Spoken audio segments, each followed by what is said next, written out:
Hello students, welcome back to the channel. चलिए हाजिर है आपके लिए फिर से एक बेहतरीन क्लास लेके। चलिए रेशो के अपने टॉपिक को कंटिन्यू करते हैं। पिछली क्लास में मैंने आपको एक्टिविटी रेशो के 3 फॉर्मूले मैंने आपको करवाए थे। पिछली क्लास को अच्छी तरह से देखिए। उस क्लास में मैंने रेशो को करने का, एक्टिविटी रेशो करने का पूरा तरीका मैंने आपको समझाया। चलिए उसको रिपीट कर, पहला टॉपिक आज उठाते हैं, इन्वेंट्री टर्नओवर रेशो। तो इन्वेंट्री टर्नओवर रेशो का फॉर्मूला मैं आपको बताया था कि cost of goods sold divided by क्या, एवरेज इन्वेंट्री। तो इसका मतलब ये हुआ कि एक तो हमें सीओजिस निकालना पड़ेगा और हमें क्या चाहिए, एवरेज इन्वेंट्री। तो चलिए सबसे पहले बात करते हैं सीओजिस के बारे में। देखिए कॉस्ट ऑफ गुड्स सोल्ड, इसका मतलब जिस चीज को, जिस प्रोडक्ट को आप बेचने वाले हो उसके पीछे की क्या, उसकी कॉस्ट। तो सीओजिस निकालने के दो तरीके।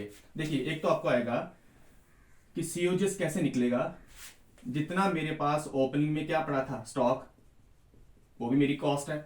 मैंने और परचेज किया तो मैंने लिखा नेट परचेज। फिर इस स्टॉक को मैन्युफैक्चर करने के लिए क्या लगे, डायरेक्ट एक्सपेंसेस। कई बार ये क्वेश्चन में होंगे और कई बार क्या नहीं, तो आप इसको इग्नोर भी करोगे उस टाइम पे।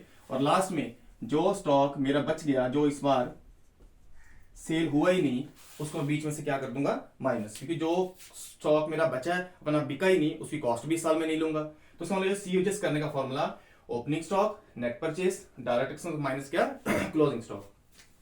अच्छा एक तरीका तो ये हो गया। दूसरा सीओजीएस कैसे निकल सकता है, दूसरा इंफॉर्मेशन आपको आएगी सेल से। अगर आप अपने सेल में से अपना ग्रॉस प्रॉफिट, अगर अपना ग्रॉस प्रॉफिट माइनस कर दो, तो सेल में से ग्रॉस प्रॉफिट माइनस करोगे तो बाकी क्या बचेगी, सीओजीएस। जैसे मान लो स्केच को मैंने बेचा 10 रुपए में और मुझे पता है कि स्केच के ऊपर मैंने मार्जिन कमा रखा ग्रॉस में, देखिए नेट में नहीं, किसमें, ग्रॉस में। मान लीजिए मैं कहता हूं जी मैंने 3 रुपए का ग्रॉस मार्जिन बचा अपना कमा रखा है। तो खुद सोचिए जब मैंने इसको 10 में बेचा और इसके ऊपर 3 का मैंने मार्जिन कमा रखा है, तो पक्का इसकी कॉस्ट कितनी रही होगी, 7 रुपीज। तो उसे बोलेंगे सीओजीएस। और उसके बाद आएगा एवरेज इन्वेंट्री। एवरेज इन्वेंट्री बिल्कुल सिंपल है। एवरेज इन्वेंट्री इक्वल्स टू, उसमें क्या लेंगे, पहले ओपनिंग की इन्वेंट्री ले लो और प्लस क्या, क्लोजिंग की ले लो और डिवाइडेड बाय 2। तो वो है हमारा क्या, अपना एवरेज इन्वेंट्री। अब मैं आपको बताऊंगा कुछ ऐसी चीजें जो थोड़ी सी परेशान करती हैं बच्चों को, कि सर हमें पता नहीं चलता कि कई बार लिखा होता है 25%, कई बार 20 और नीचे लिखा होता है 120, कई बार 125, कई बार लिखा होता है 1/4, कई बार लिखा होता है 1/3, कई बार 2/7, ऐसी चीजें। देखिए कैसे करिएगा। देखिए जब भी आपको ग्रॉस प्रॉफिट रेशियो गिवन होगी, मान लो कुछ भी है, चाहे वो 20% है, चाहे 25% है, कुछ भी है, पहले तो ये कंफर्म करिए कि ये वाली जो ग्रॉस प्रॉफिट रेशियो है ना 20%, ये किसके ऊपर है। क्या ये प्रॉफिट हमारा कॉस्ट के ऊपर है, जहां सेल के ऊपर। देखिए कुछ भी ना लिखा हो, अगर ग्रॉस प्रॉफिट रेशियो के बाद सिंपल लिखा हो 20%, 25, तो हमेशा माना जाएगा कि ये वाला जो ग्रॉस प्रॉफिट है किसके ऊपर है, सेल के ऊपर। यानी कि जितनी भी आप सेल करते हो उसके ऊपर आप कितना ग्रॉस मार्जिन अर्न करते हो, 20%। अगर मैं आपसे कहूं कि कई बार लिखा होगा कि ग्रॉस प्रॉफिट रेशियो जो है ना, चाहे वो 20%, चाहे 25%, लेकिन उसके साथ लिखा हो कॉस्ट, तो इस बार मतलब ये है कि इस बार 25% ना आप सेल का नहीं करोगे, इस बार 25% आप करोगे किसका, कॉस्ट का। तो पंगा ये पड़ा कि कई बार क्या होता है, ग्रॉस प्रॉफिट रेशियो में दे रखी होती है किसी कॉस्ट की, लेकिन अमाउंट दे रखा होता है किसका, सेल का। तो उस टाइम पे थोड़ा सा पंगा पड़ेगा कि क्या चीज यूज की जाए। देखिए उसके लिए आप एक छोटा सा लॉजिक सीखना देखेगा। देखिए सबसे पहले ऊपर उठाता हूं मैं कि जिसमें लिखा था कि ग्रॉस प्रॉफिट रेशियो जो है वो 20% किसका, सेल का। अच्छा मुझे 20% की फ्रैक्शन बताइएगा कि 20% की अगर फ्रैक्शन करनी हो तो 20/100। जब इसको कट किया जाएगा तो ये आया हमारा 1/5। तो 1/5 किसका, सेल का। तो इसके आगे मैंने लिखा क्या, सेल। तो अगर मैं फ्रैक्शन में करूं तो इसका मतलब ये हुआ कि 1 रुपए का प्रॉफिट और 5 रुपए की क्या, सेल। जैसे मान लो इस स्केच को बेच के मैंने 1 रुपए का प्रॉफिट अर्न किया, लेकिन बेचा कितने में, नीचे क्या, सेल। तो इसका मतलब 5 रुपए की सेल और 1 रुपए का प्रॉफिट। तो इस हिसाब से मुझे बताइएगा, अगर इसी चीज को कॉस्ट में कन्वर्ट करना हो तो क्या मैं इसको ऐसे लिख सकता हूं, 1/4 ऑन क्या, कॉस्ट। खुद ही सोचिए, अगर इस स्केच को 5 रुपए का बेच के इसके 5 के ऊपर मैं 1 रुपए का प्रॉफिट अर्न कर रहा हूं, तो पक्का इसकी कॉस्ट कितनी रही होगी, 4 रुपए। क्योंकि 4 रुपए की कॉस्ट, 1 रुपए का क्या, प्रॉफिट। तो हमने फ्रैक्शन से भी सीखा कि कैसे इस चीज को सॉल्व किया जाए। अब मुझे बताइए, चलिए इस चीज को करते हैं कन्वर्ट। अब जो जीपी रेशियो है ना 25% का मतलब 25/100। अगर इसको फ्रैक्शन में ले जाऊं तो फ्रैक्शन में आएगा कितना, 1/4। और ये 1/4 किसका, कॉस्ट का। अब आप कहोगे सर ऊपर तो प्रॉफिट ही है, बट नीचे क्या है, कॉस्ट। नीचे क्या, कॉस्ट। इसका मतलब है 1 रुपए का प्रॉफिट और 4 रुपए की कॉस्ट। तो अगर इसको सेल में कन्वर्ट करना हो फिर, तो मैं कहूंगा जी अगर 4 रुपए की कॉस्ट थी और 1 रुपये का प्रॉफिट कमाया तो पक्का 1/5 ऑन किसका बनेगा, सेल का। तो करिएगा क्या, जब भी आप देखिएगा ऐसे लिखा हो कि ग्रॉस प्रॉफिट 2/7 है किसका, ऑन कॉस्ट का, जब ऐसे लिखा हो तो समझ जाइए कि 2 रुपए का हमारा क्या प्रॉफिट है और ये किसका है, कॉस्ट का। तो नीचे क्या, कॉस्ट, तो इसका मतलब 7 रुपए की कॉस्ट, 2 रुपए का प्रॉफिट। अगर इसको सेल में कन्वर्ट कर दूं तो लिखा जाएगा 2/9, तो ये आएगा हमारा 2/9। उसी तरीके से कोई और ले लीजिए, मान लीजिए आपने कहा सर 3/7 ऑन से अपना कॉस्ट गिवन है हमें, 3/7 ऑन कॉस्ट, इसका मतलब 3 रुपए का प्रॉफिट और 7 की क्या कॉस्ट, तो फिर सेल कितना होगा। अगर आपने कॉस्ट 7 है तो उसमें प्रॉफिट जब ऐड किया तो कितना बना वो 10, तो इसका मतलब जब भी कॉस्ट, सिंपल हो गया हमारा। अब आपने ये नहीं देखना कि सर थोड़ा पंगा पड़ रहा है कि 20% दिया हुआ, 25 दिया हुआ, आपने सिंपल उसको फ्रैक्शन में कन्वर्ट करके उसको अगर सेल का चाहिए तो कॉस्ट को सेल में कन्वर्ट करो, अगर सेल अपना कॉस्ट का चाहिए तो सेल को कॉस्ट में कन्वर्ट करो। चलिए एक सिंपल से सम से मैं आपको इस चीज को और क्लैरिफाई करता हूँ जरा कि कैसे हम इस फ्रैक्शन को यूज करेंगे।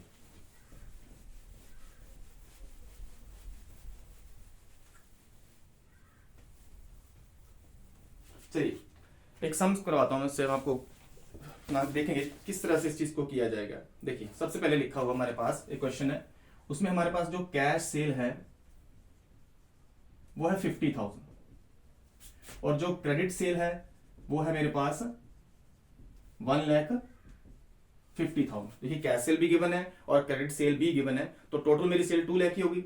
अच्छा एक और चीज देखिएगा कि जो ग्रॉस प्रॉफिट है ना, को ग्रॉस प्रॉफिट 25% दिया हुआ है किसका, ऑन कॉस्ट का। देखिए सेल गिवन है, सेल के बाद जीपी भी गिवन है, लेकिन जीपी जो है ना वो सेल का नहीं है, ग्रॉस प्रॉफिट जो रेशियो है वो 25% किसका, कॉस्ट का। चलिए उसके बाद हमने लिखा जो क्लोजिंग इन्वेंट्री है, जो क्लोजिंग इन्वेंट्री है वो ना कितने टाइम है, 3 टाइम्स किसका, द ओपनिंग इन्वेंट्री। मतलब कहने का कि जितनी भी हमारी ओपनिंग इन्वेंट्री होगी उसको 3 के साथ मल्टीप्लाई करिएगा तो हमारी क्या निकल आएगी, क्लोजिंग इन्वेंट्री। क्या लिखा, क्लोजिंग इन्वेंट्री जो है वो 3 टाइम्स यानी कि 3 गुना है किसका, ओपनिंग इन्वेंट्री का। तो सिंपल अगर ओपनिंग इन्वेंट्री का पता चल जाए तो उसको 3 गुना करेंगे, क्या निकल आएगा हमारा, क्लोजिंग इन्वेंट्री। तो आइए लिखते हैं उसके बाद क्या लिखा, कहते हैं जी जो ओपनिंग इन्वेंट्री है ना, जो ओपनिंग इन्वेंट्री है वो 10% और 10% किसका, सीओजीएस का। बड़ा सिंपल है, अगर मैं सीओजीएस निकाल पाऊं तो सीओजीएस निकालने के बाद मुझे ये पता चल जाएगा कि मेरा ओपनिंग इन्वेंट्री जो है वो उसका कितने परसेंट है, 10%। तो जब 10% निकल आया तो उसके बाद मैं उसको 3 से मल्टीप्लाई करूंगा तो क्या निकल आएगा, क्लोजिंग इन्वेंट्री। चलिए आइए इसमें पहले सीओजीएस चाहिए, खुद ही सोचिएगा, मैंने आपसे कहा था कि सीओजीएस निकालने के 2 तरीके, या तो opening stock purchases direct minus closing stock, ऐसी इन्फॉर्मेशन तो है नहीं हमारे पास। इन्फॉर्मेशन है एक सेल है और एक जीपी है। अब ध्यान से देखिएगा, मैंने आपसे कहा था कि अगर सेल में से जीपी माइनस कर दिया जाए तो सीओजीएस निकल आएगा।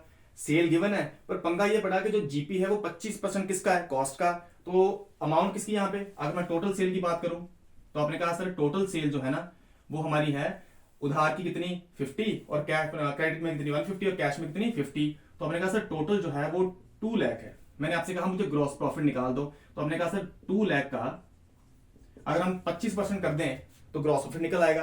पर मुझे बताइएगा क्या ये कॉस्ट है, ये क्या है, सेल। अब सेल जो है और जीपी किसका, कॉस्ट का। तो आइए उसी चीज को करते हैं, 25% की फ्रैक्शन करना है यार।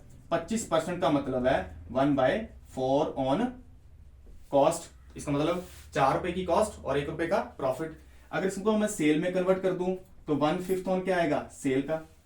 इसमें कोई डाउट नहीं, अगर इस स्केच की कीमत में 4 रखूं और इसके ऊपर 1 रुपए का प्रॉफिट अर्न करूं तो पक्का इसको कितने में बेचूंगा, 5 रुपए में। तो आ गया 1/5 ऑन क्या, सेल। अब देखिए ये अमाउंट किसकी, सेल की, और ये फ्रैक्शन भी किसकी, सेल की।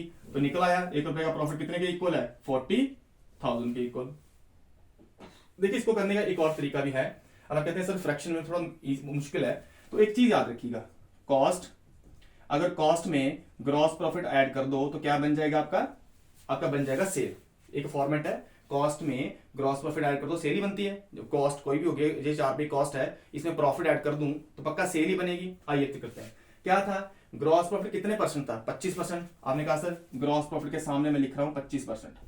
मुझे बताइएगा ये 25% उन्होंने किसका कहा, कॉस्ट का दिया था, जो सेल का। आपने कहा सर दिया रखा था वो कॉस्ट का। जो चीज आपको नहीं पता कि उसको 100 मान लिया जाएगा। चलिए कॉस्ट को मैं मान लेता हूं 100, तो इसका मतलब ये हुआ कॉस्ट 100 की 25 का प्रॉफिट, तो पक्का सेल कितनी 125।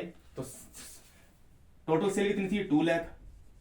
ऐसे हम ऐसे कितना करते हैं 25/100 करेंगे, लेकिन मुझे बताइएगा यहाँ पे 25 बाय कितना करेंगे 125, कारण ये अमाउंट किसकी है, सेल की, और सेल का जो बेस निकला वो कितना निकला 125, तो फिर करा जाएगा 25/125। ये आपकी मर्जी है, अगर करना हो तो ये भी सीख लो, लेकिन अगर फ्रैक्शन में भी करना हो तो फ्रैक्शन में सीख लो, बड़ा आसान है। तो चलिए मैंने ग्रॉस प्रॉफिट निकाल लिया 40,000। मुझे बताइएगा क्या हम सीओजीएस निकाल सकते हैं कि नहीं। तो सीओजीएस निकालने का तरीका, मैं अपनी सेल में से 2 लाख की सेल में से अगर 40,000 का जीपी माइनस कर दूं तो मेरा सीओजीएस वो है कितना 1,60,000। तो बड़ा इजी। अब मुझे बताइएगा ओपनिंग इन्वेंट्री कितनी बोली थी उन्होंने। ओपनिंग इन्वेंट्री उन्होंने कहा था कि जितना सीओजीएस आए, जो कितना आया मेरा 1,60,000, उसका 10% जो है वो आपका निकल आएगा ओपनिंग इन्वेंट्री। तो जब इसको सॉल्व करा गया तो ये हमारा 16,000। तो खुद ही सोचिए, अगर ओपनिंग इन्वेंट्री 16,000 है तो क्लोजिंग इन्वेंट्री ओपनिंग का कितना कहा था उन्होंने कहा था जी क्लोजिंग इन्वेंट्री जो है वो ओपनिंग का 3 गुना। तो लीजिए क्लोजिंग इन्वेंट्री आपकी आ गई कितनी 16,000 का 3 गुना, ये आ गया कितना 48,000। बताइए बिल्कुल इजी सम। अब अगर आपने आईटीआर इन्वेंट्री से पूछा नहीं इसमें, अगर फिर भी आपने आईटीआर निकालनी हो तो सिंपल सी चीज है। आईटीआर निकालने का फॉर्मूला ऊपर रखिएगा सीओजीएस और नीचे क्या एवरेज इन्वेंट्री। सीओजीएस आपने निकाल लिया कितना 1,60,000। अब डिवाइड में क्या करा जाएगा, डिवाइड में करी जाएगी एवरेज। तो एवरेज तो बिल्कुल आसान है, 16,000 हमारा आया ओपनिंग और 48 क्या है हमारा क्लोजिंग। तो 16 + 18 करके डिवाइडेड बाई क्या 2, तो क्या आ गया आपका एवरेज इन्वेंट्री भी आ गया। तो उससे क्या निकाल पाओगे यहाँ पर आईटीआर। चलिए एक सम मैं आपके लिए और कर देता हूं।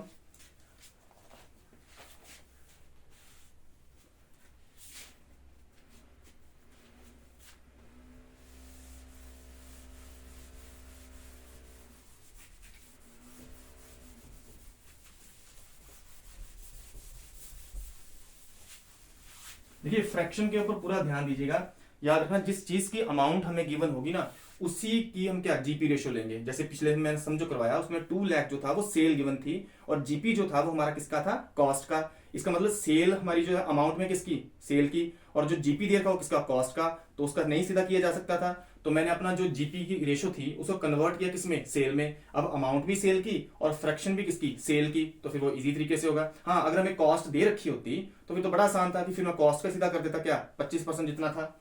चलिए एक सब मैं आप क्लियर करता हूं, शॉर्ट में लिखता हूं कि कैश सेल जो है, कैश सेल गिवन है हमें 1 लाख की और क्रेडिट हमें गिवन है 3 लाख की। फिर से वही चीज आ गई, कैश सेल है 1 लाख और क्रेडिट कितनी है 3 लाख और जीपी भी दे रखा है, जीपी दे रखा है 30%। देखिए इस बार उन्होंने कुछ नहीं कहा कि जीपी किसका। तो मैंने क्या कहा था आपसे कि अगर जीपी रेशियो के बारे में कुछ भी ना लिखा हो तो वो पक्का किसका होगा, हमेशा अज्यूम किया जाएगा कि वो सेल का ही है। अच्छा आईटीआर भी गिवन है, इसमें जो इन्वेंट्री टर्नओवर रेशियो हम निकालते थे वो भी गिवन है हमें कितनी 2 टाइम्स। चलो ये भी गिवन है, कहते जी निकाल दो ओपनिंग इन्वेंट्री और क्लोजिंग इन्वेंट्री। तो हमने फाइंड क्या करना है, आपने फाइंड करना है ओपनिंग इन्वेंट्री और आपने फाइंड करना है क्या क्लोजिंग इन्वेंट्री। तो कुछ ना कुछ इंफॉर्मेशन चाहिए। उन्होंने एक केस डाल दिया, कहते जी if opening inventory 1/3 of the inventory at the end. देखिए उन्होंने कहा जी हमें ओपनिंग और क्लोजिंग निकाल दीजिए और कहा जी जो ओपनिंग इन्वेंट्री है वो 1/3 है। 1/3 किसका, इन्वेंट्री एट द एंड। मतलब इन्वेंट्री एट द एंड जितनी भी होगी उसका जब 1/3 कर दिया जाएगा तो वो क्या आएगी हमारी ओपनिंग इन्वेंट्री। तो कैसे करा जाए इस सम को, देखिए हमें पूछा इन्वेंट्री टर्नओवर रेशियो, ऊपर आएगा COGS divided by average inventory. तो मैंने आपसे कहा था कि सीओजीएस निकालने का एक तो फॉर्मूला की ओपनिंग क्लोजिंग की सारी इंफॉर्मेशन गिवन हो, अगर नहीं तो सेल में से अगर जीपी माइनस कर दी जाए तो कॉस्ट निकल आएगा हमारा। तो देखिएगा सेल हमें पता है कितनी 1 लाख और 3, टोटल कितनी सेल 4 लाख की, और जीपी रेशियो इस पर बड़ा इजी है, सिंपल किसका सेल का ही है। तो करिए, अगर मेरी टोटल सेल 4 लाख है और जीपी जो है वो मेरा 30% किसका सेल का ही है, तो मैं कर सकता हूं 30/100। तो जब मैं इसको सॉल्व करूंगा तो यह है मेरा 1,20,000। तो 4 लाख की सेल में 120 का क्या शामिल है ग्रॉस प्रॉफिट। तो करिए सीओजीएस कैसे आएगा, मैं अपनी सेल में से 4 लाख में से कितना माइनस कर दूं, सॉरी हाँ सीओजीएस निकल आएगा जब सेल में से कितना माइनस करोगे ग्रॉस प्रॉफिट 120, तो निकल आया कितना 280।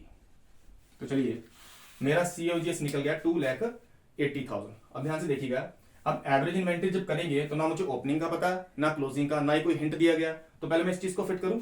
तो मुझे ITR गिवन थी क्या 2, और मुझे COGS भी गिवन है 2 लाख क्या 80,000। क्या निकल आएगा एवरेज इन्वेंट्री। तो एवरेज इन्वेंट्री 2 के साथ मल्टीप्लाई हुआ तो उसके बाद 280 से क्या होगा डिवाइड। तो एवरेज जो मेरी आएगी वो मेरी 280 डिवाइडेड बाय 2, तो वो आ गई मेरी 1,40,000। तो जब मेरी COGS था तो मेरी ITR कितनी थी 2, तो जब मैंने एवरेज इन्वेंट्री निकाली तो वो निकल आई कितनी 140। अब आप कहोगे सर कि एवरेज इन्वेंट्री तो आ गई, अब हमें फाइंड करना ओपनिंग और क्या क्लोजिंग। तो मुझे बताइएगा कि एवरेज इन्वेंट्री का फॉर्मूला क्या लिखवाया था मैंने आपको। एवरेज इन्वेंट्री का फॉर्मूला ओपनिंग प्लस क्या क्लोजिंग डिवाइडेड बाय 2। तो मुझे बताइए कि आपको ओपनिंग क्लोजिंग का कुछ पता नहीं। उन्होंने कहा सिंपल इतनी बात है कि जो ओपनिंग इन्वेंट्री है ना वो 1/3, कितना 1/3 किसका इन्वेंट्री एट द एंड। क्या आपको इन्वेंट्री एट द एंड पता नहीं। तो लेट करो, लेट इन्वेंट्री एंड की उसे मान लेते हैं x। तो अगर एंड की इन्वेंट्री x है तो पक्का ओपनिंग इन्वेंट्री कितनी होगी। ओपनिंग इन्वेंट्री x का कितना 1/3। इन्वेंट्री एट द एंड पता ही नहीं, उसको मान लिया हमने x। तो अगर एंड हमारी x है तो ओपनिंग इन्वेंट्री कितनी कहा था उन्होंने कहा था जो x नहीं है जो क्लोजिंग है, जो क्लोजिंग का क्या माना हमने एंड अपना x का 1/3। तो x का 1/3 कितना 1/3। तो जब इसको मल्टीप्लाई किया तो x/3 आ गया हमारा। चलिए अब इसको पुट करते हैं फॉर्मूले में। एवरेज इन्वेंट्री का formula average inventory equals to opening plus closing divided by 2। बताइए एवरेज कितनी निकाली हमने 1,40,000 इक्वल्स टू ओपनिंग की कितनी थी x/3, क्लोजिंग की x डिवाइडेड बाय 2। तो जब मैं 140 को 2 से मल्टीप्लाई करूंगा तो ये मेरा आ गया 2,80,000। तो ये 3 मैंने ले लिया एलसीएम। जब 3 एलसीएम लिया तो यहाँ पे x प्लस क्या 3x। ठीक है, अब 3 को जब 280 से मल्टीप्लाई करेंगे तो कितना आएगा 2,80,000 multiply by 3 8,40,000। 8,40,000 equals to x plus 3x कितने हुए 4x। तो करिए x equals to 8,40,000 divided by 4। और जब मैंने 8,40,000 को डिवाइडेड बाय किया 4 तो ये मेरा निकल आया 2,10,000। तो मेरा x निकल आया कितना 2,10,000। बताइएगा जरा, अब हमारा x निकल आया 2,10,000। मैंने x को क्या माना था, मैंने x को कहा था इन्वेंट्री एट द एंड। तो एंड की इन्वेंट्री आ गई, वो आई मेरी 210। तो मुझे बताइए ओपनिंग कितना कहा था मैंने कहा था जो भी आपकी एंडिंग की इन्वेंट्री आएगी उसका सीधा 1/3 कर लीजिए। तो करिए, अगर मैं 210 का 1/3 कर दूं, 210 का 1/3 कर दूं तो क्या निकल आएगा ये हमारी ओपनिंग इन्वेंट्री। तो जब इसका 1/3 किया तो ये निकल आया कितना 70,000। तो उम्मीद करता हूँ आपको ये सम पूरी तरह समझ आया होगा। बाकी अगर कुछ और इंपॉर्टेंट सम मुझे लगे तो वो भी मैं आपके लिए लेके आऊंगा। फिलहाल तब तक के लिए आप ये 2-3 सम जो है ना वो अच्छे से रिवाइज कर लीजिए। कोशिश करूंगा अगली क्लास में फिर और 2 क्वेश्चन मैं आपको करवा पाऊँ। तो क्लास अगर पसंद आए तो लाइक शेयर और सब्सक्राइब जरूर करिएगा। धन्यवाद।